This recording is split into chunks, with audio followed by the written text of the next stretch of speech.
All right, guys, it's been a little while since I put this video up, this first video, and I haven't done anything else except I went down to my K5 Blazer where I've got my Subaru parts stored, and I got that cylinder head right there. It's a used cylinder head. It should have a good valve guide in it. I've already put the valve down in the guide. It feels nice and tight, smooth. So now I need to get that guide out of that head without damaging it. And I'm not exactly sure how I'm going to do it, but told y'all I'd take you with me, so that's what we're going to do. This guide has already moved. I don't know, it's up. It's up this way. So I was going to drive it down and out because the other side's a little bit more brittle because it's inside the exhaust. That guide feels really good. It don't have any play in it much. Excessive play. That one feels really good too. Let's go with that one. Pull that seal off. There's a metal washer down here. Grabbed it with my pliers and pulled it off.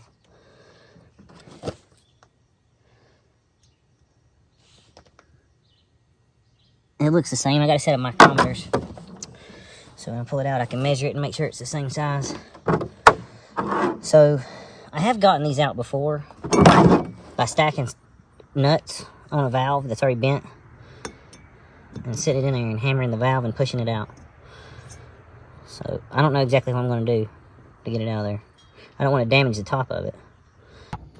All right, guys, I found a socket that this fits in pretty good. It don't matter about that socket. And that socket fits on that valve nice. Just gonna put it in here. Hit it with a hammer. See if it moves. Good. It seems like it moved. Broke the valve. Hit the socket now, I guess. It's moving. I don't care about this head, so I'm just going to go ahead and drive that old guide in, and hopefully it'll push that new one. The used one that I'm getting out. It'll push it on out, hopefully. Flip it over and see what happens. Oh yeah. That's a good looking used valve guide. Some machine shop guy's screaming at the top of his lungs right now, and I don't give a shit.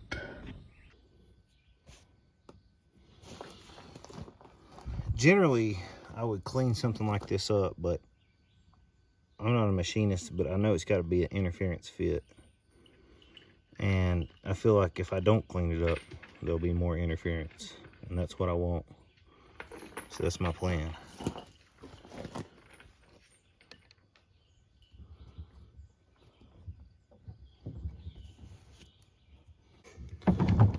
Cool deal. Now, put that in there.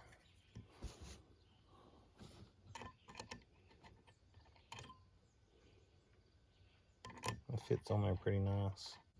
This socket's already busted, so you can't hurt it no worse, I don't guess. All right. I'll set that block of wood on there. All right, let's try this and see what happens. Oh yeah, it went. All right.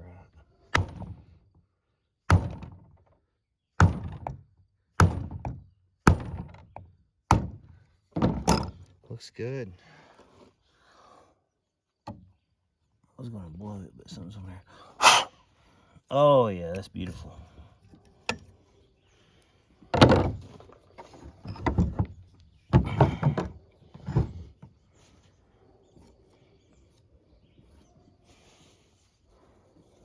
That's perfect. All right, I gotta find a valve. This valve was bent anyway, and it's brittle because it's been hot. There's no way I would have reused it. Really, what I would like to do is replace all 4 of these exhaust valves, because if one's been hot, they all been hot. Clean up this surface right here so it seals up good on the exhaust. That's part of the problem is I switched my exhaust out twice, and I didn't use a new gasket either time because I'm a cheap ass. Didn't have any money to buy new gaskets and didn't want to wait on them. So there's a leak here, and I think part of that's the reason why this happened. Alright, y'all. I found 8 exhaust valves in my building that I've been keeping. I wasn't going to use them, and I might not use them. They look pretty bad. But if I can find a couple that are better than the others, I might use them. I don't like really how those look. I don't know if y'all can see them, but they got a lot took out of them where I tried to grind the pitting out and I couldn't get it ground out. All right, y'all. These used valves I found are not going to work. They're too pitted out. Them ground on too much. I do have another engine. It came out of my wife's car. Pump. There ain't nothing wrong with at all.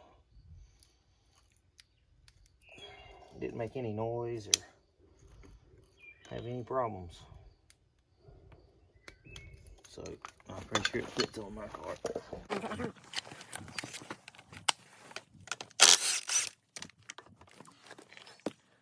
I built this engine and she drove this thing a good long time before that wreck happened. We took it off-road. Had new, I can't remember the brand name. But we know, there had brand new snow tires on it. And it would go anywhere. It'd go where my Jeep wouldn't go. It was so awesome. Tell you what, when you got something you like, you better cherish it, because while you got it, next thing you know, it might get taken away from you and out of your control. I'm just glad I still got my wife. See, these time belt clothes were new. Water pump. If any of y'all want to get into some serious mechanic work, you really need to go to Harbor Freight or somewhere. This is a Harbor Freight one. I like them pretty good. Snap-on sells good one too. And get you some kind of a socket tray. And put your sockets on there and always keep them in the same place. And make sure you know which sockets are which and you learn them. So that when you get good at this and you're bam, bam, bam, you need a different socket. Every time you get done with one, put it back. Don't just leave it laying over here because you won't be able to find it. And you know exactly where they're at, so you can just grab it. You don't got to go looking and seeing the numbers because you already know. This starts at 8. There's 2 8s. There's a 10, 11, 12, 13, 14, 15, 16, 17, 18, 19. 10, 11, 12, 13, 14, 15, 16. And I can go, if I just look at it, I already know where they're at. Makes it really faster.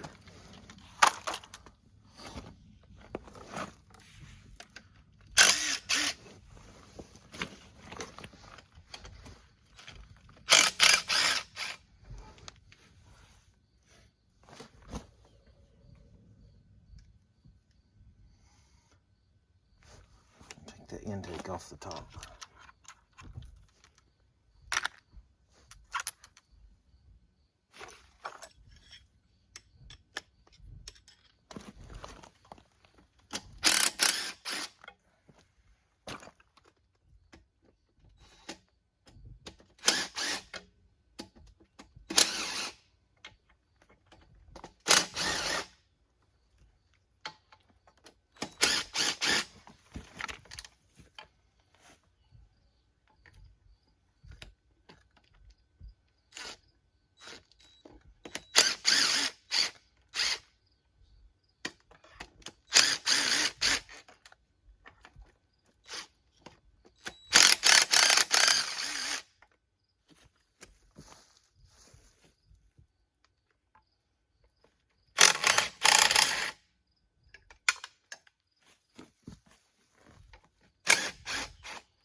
Good AC compressor. Nothing wrong with it.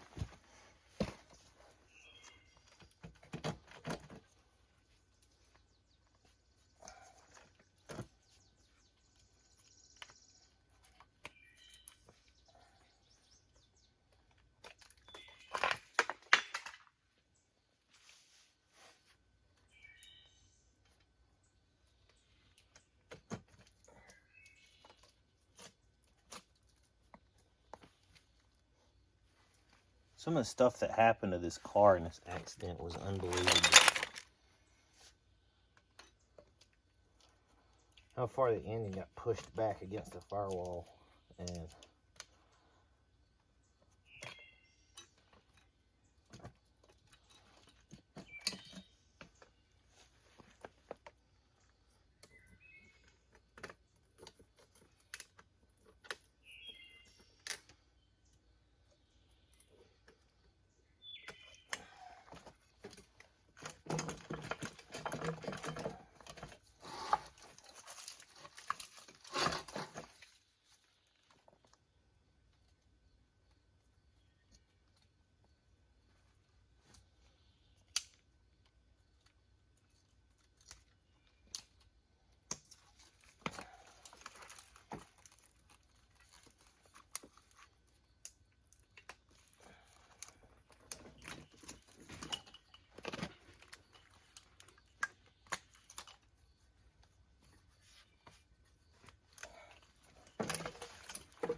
all right, making progress.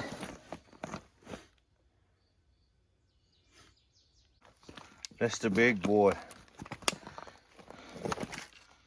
That's the big boy. The weight of the bar just about broke it loose.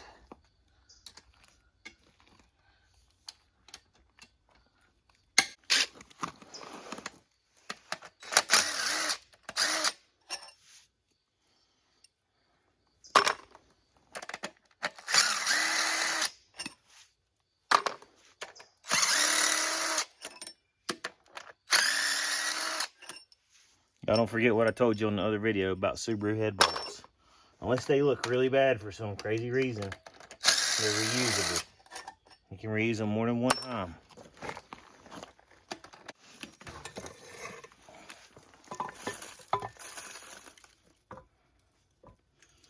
Oh yeah, that looks beautiful. I don't think them valves are bent. They don't look like they've hit anything.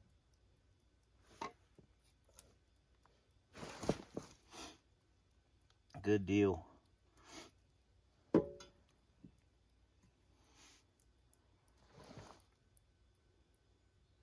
Good deal.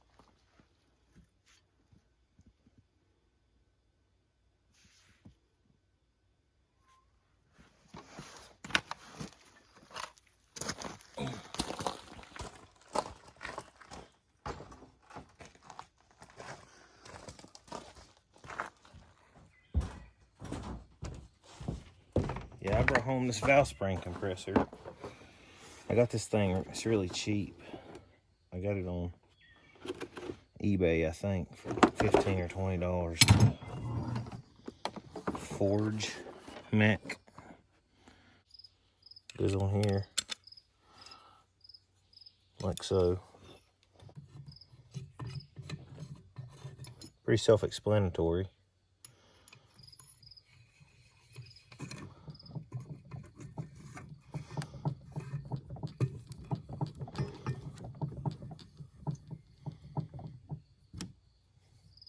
Go get my magnet.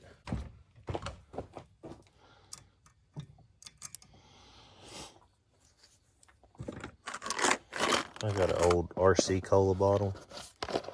Put a little bit of drop of oil in there and keep it from rusting. I'll put my valve spring keepers in there.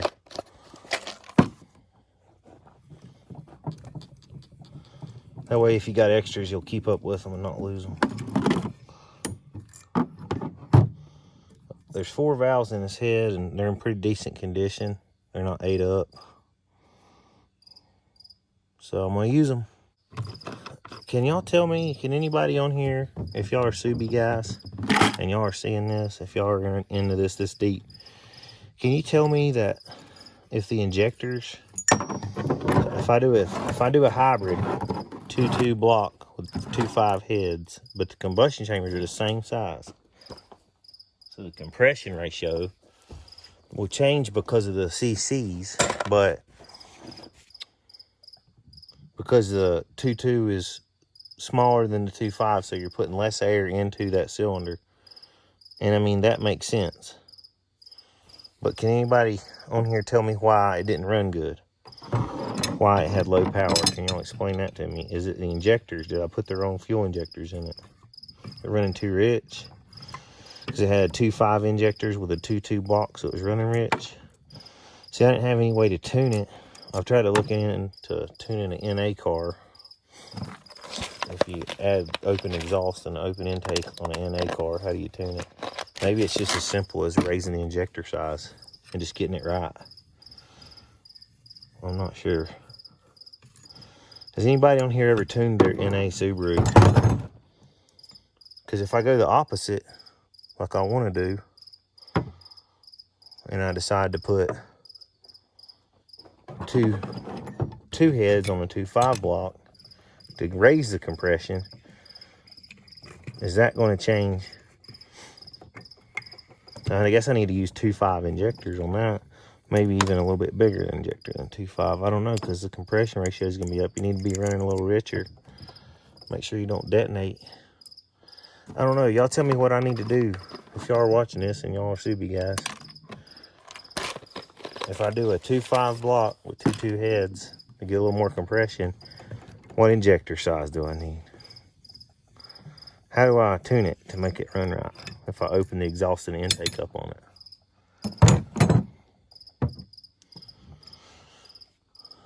Don't say buy a tuner, because I have not had any luck with that.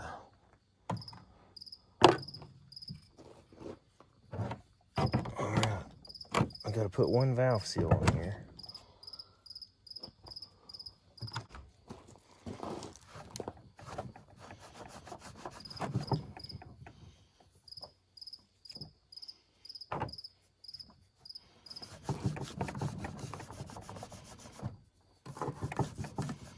Stuff like this sucks because my car was running so good right before this happened.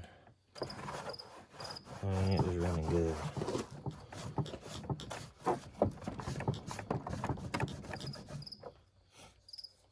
I really enjoy Subarus, and I really like mine. But sometimes stuff happens to it, you gotta fix it. My house.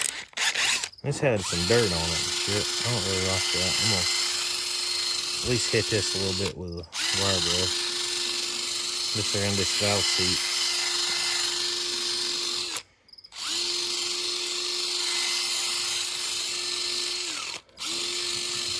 If this was on any other kind of car, I wouldn't do what I'm about to do. So I'm gonna wire brush these valves I got out and put them in here and test them and make sure they hold some kind of liquid.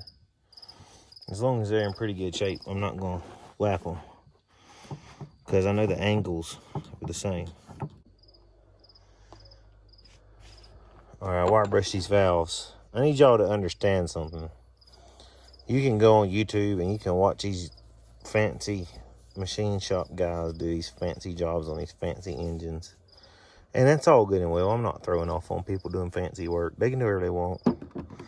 And if that's how you are, and you want to be anal about it, and you want to make sure that your valves look like they're going to get ready to win a valve primping competition or some kind of a valve beauty contest, then you can just wire brush and polish on your valves as much as you want. You just make your heart content until you look good the way you want them to look. But I'm gonna be honest with you, they're getting ready to look like this when you're done. So they're not special. They're gonna be in the inside of your engine. Just get them clean. Make sure they ain't got nothing sticking out or they won't seal when they go in. And you're done. It's that simple. Don't make it too complicated. Everybody makes a lot of stuff too complicated. It don't need to be that complicated. I'm gonna take this in here and blow it out with an air hose. I laid a clean rag out, cleaned my cylinder head up, blew it out with an air hose, laid out a clean rag, I noticed that this valve seal I put in was the wrong one. It was the old one off of the other engine. You can see the difference between that new, fresher one and that old one over here. I'm gonna put the newer one on, make it better. So stuff because you'll miss something. You don't have to be fancy. Everybody thinks nowadays that everybody feels like they gotta be fancy or something.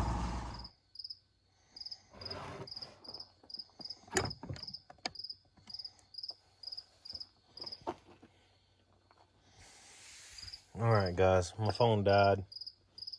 I was in the middle of telling y'all that. You don't gotta be fancy. I wire brushed these valves. I cleaned them. I blew the cylinder head out. The main thing is that there's nothing here that's going to get stuck in your guide. And you're not pitted really bad on your valve face. And everything's straight and not bent. As long as that's the case, then you're good. But got everything cleaned up. Blew it all out with an air hose. You don't got to be fancy. It just has to be sealed up good. That's it. I'm going to take a little bit of oil. Put on my valve. I gotta come around on this side with my light so I can see. Put my valve in.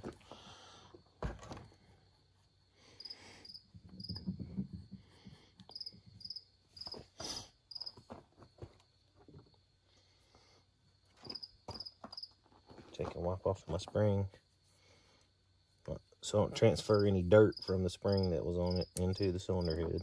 You definitely don't want anything in between your valve and your face, because when you get done with this, you got to adjust your valve clearances.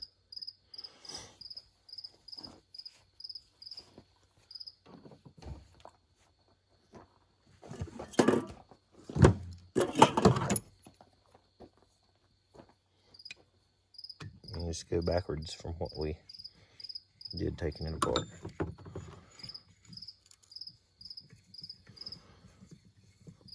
Run that spring down just far enough.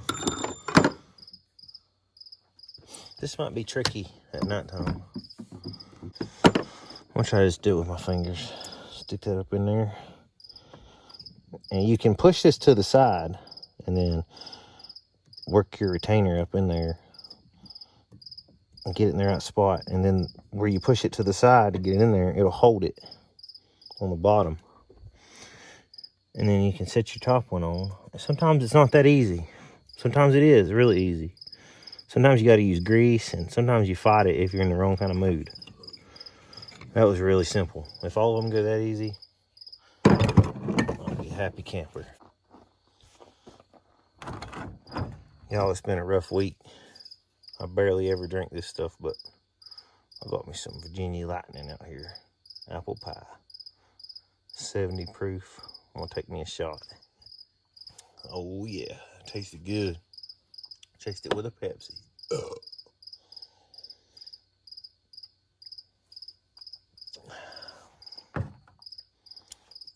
Alright guys, these last couple of valve installs was rather difficult. I guess I'm a lightweight. Anyhow,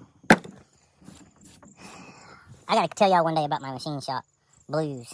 My machine shop deal that I always go through when I think about machine shops. It makes my brain hurt. I gotta tell y'all about it one day. I got a machine shop complex. Don't get me wrong, some machine shops are great. I'm not throwing off on all of them. And especially not talking about machine shops that do like industrial machining or making stuff for everyday life. I'm not talking about that. I'm talking about engine machine shops. That's a story for another day. I got all my valves in here. I got everything wiped down. Let's see. These are the rocker shafts out of the other head. I need to get the rocker shafts that go back in my... You can pretty much see by the way the head's made, if you just take your time and look at it, how these go. There's only one way they can go. If you try to put it any other way, it won't go.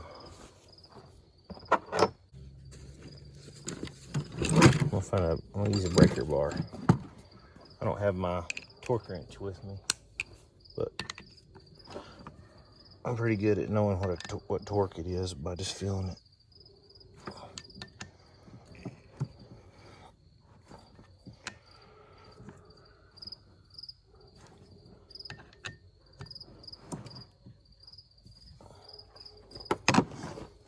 Flip it around. Because they're made different. So you can't really put it in backwards. There's no way. It just won't go the other way. These have to be a certain direction and a certain way. That's all there is to it. It's pretty simple.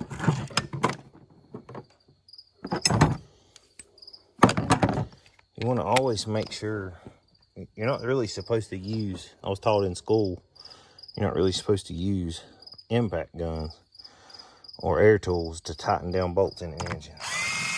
Because you can cross-thread the crap out of something or mess up real bad. And they're right. But if you know that bolt goes there and you're just running it down, that's all right. But you do need to torque it by hand or with a torque wrench so you can feel the pressure you're applying to it.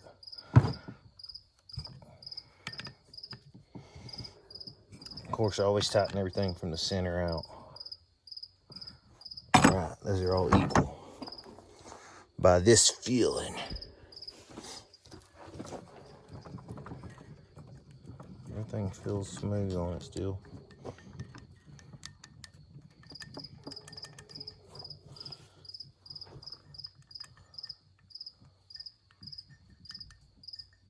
I'm gonna flip it up like this. I'm gonna go get something liquid and pour it in there. I'm just using PB Blaster because it won't hurt anything. I'm just spraying it down in here around these valves where it'll sit down in there. It's down in there really good. It's full of PB Blaster, so if those valves are leaking at PB Blaster run out, you'll be able to see it right here. Oh, y'all can't see anything. There you go. I put PB Blaster in behind them valves. If they was leaking, that PB Blaster would be running out. And it ain't. So them valves are good.